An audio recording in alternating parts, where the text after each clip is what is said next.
In training people in the understanding of school design, and that's the curriculum design principles, one of the questions that I'm often addressing is this area of population design.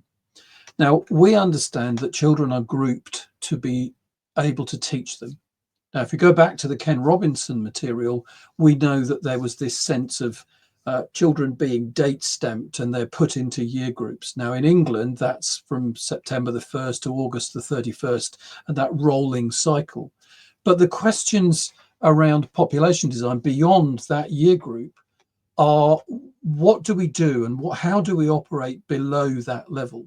So there are terms, and you can see them on the screen here: stream, band, class, group, form, set.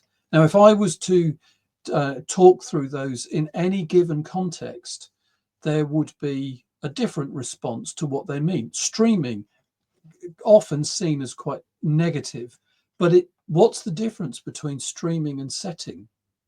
Setting, we understand, is ability grouping children to teach them by some predetermined criteria that gets them into a particular group. Now, those can be seen positively by staff and negatively by staff. We are aware of ability grouping and mixed ability grouping. So there are kind of different ways in which we put that together. Form groups often drive the organizational framework.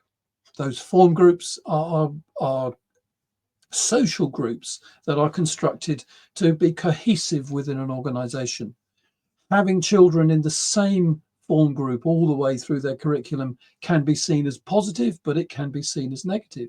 We have gender, which creates a different form. So PE might be taught as a male-oriented group or a female-oriented group, and that led by the similar gendered staff. There are lots of questions around this. There are lots of predetermined ideas about how that's put together.